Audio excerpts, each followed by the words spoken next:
18 months ago, a lot of people told me leasing a car in retirement was a terrible idea.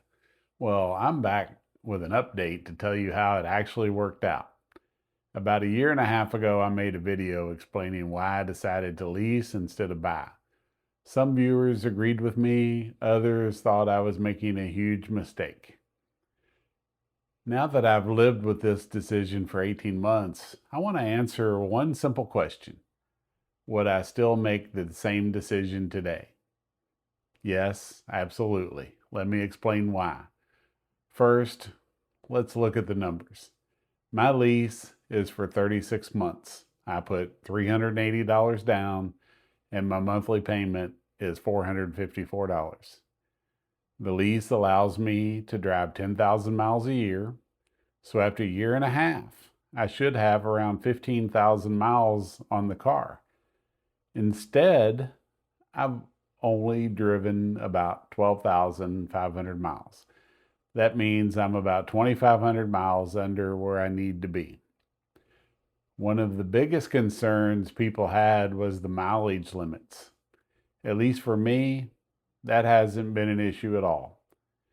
Retirement has taught me something I wish I had understood sooner. The mathematically best decision isn't always the best retirement decision. When you're working, a broken transmission or a dead air conditioner is frustrating, but another paycheck is coming. You recover. Retirement doesn't work like that. One unexpected expense can throw your budget completely off course. That's why retirement changes the way you think about risk. One thing I've really enjoyed is the peace of mind. The car is under warranty because it's a lease. I'm not worried about buying new tires. I'm not wondering if the brakes are going to cost me $1,000. I'm definitely not lying awake wondering if a $3,000 repair bill is waiting around the corner. I know exactly what my payment is every month. There's real value in that. You can't always measure peace of mind with a calculator. Now, I know leasing isn't perfect. You don't own the vehicle. There are mileage limits. And unless you decide to buy it, you hand the keys back at the end. If you're someone who keeps a car for 10 or 15 years, buying probably makes more sense. There's nothing wrong with that. When I was trying to decide between leasing and buying, I read articles, I watched videos, and honestly, everybody seemed convinced they had the right answer. Never lease. Always lease. Buy used. Buy new. After a while, it just became noise. That experience is actually one of the reasons I built the Retired and Trying Companion. So I went back and looked at, to make this video, what the companion would have told me had I had it back when I leased my car. And, you can see that it goes through asking questions and it doesn't give you a definitive answer. It basically probes to find out more of why you're looking to lease a car and, what's driving it. And I told it cost of repairs and it wanted to know how much they were. And, then it wanted to know, why I wanted to lease a car. And I said, basically to have predictable cost. And then it agrees that leasing is a good option to have the peace of mind and control your expenses.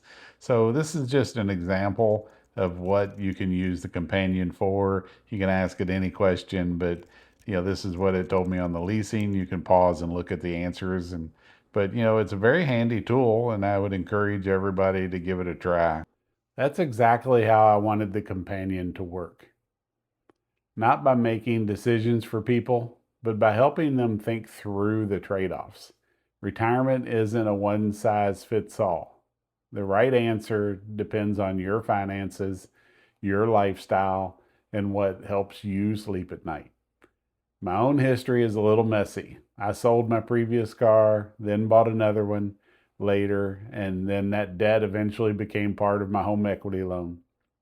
I've made enough financial mistakes in retirement to know that I don't want another expensive surprise.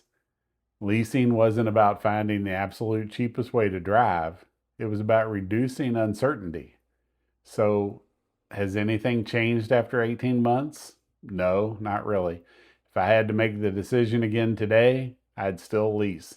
Maybe when this lease ends, I'll decide buying makes more sense.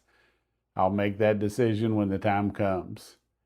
But sitting here today, I don't regret this decision at all. Retirement has taught me that every decision has trade offs. Sometimes the best choice isn't the one that saves the most money. Sometimes it's the one that lets you sleep better at night. And after 18 months, I'm sleeping just fine. Now I'm curious. Have you ever leased a car? Would you consider leasing in retirement? Or do you think buying is always the better option? I'd love to hear your thoughts, so leave a comment below. And if you're facing retirement decisions about cars, housing, or anything else, take a look at the Retired and Trying Companion. It's designed to help you think through retirement decisions one question at a time. You'll find the link in the description. Thanks for watching, and I'll see you in the next video.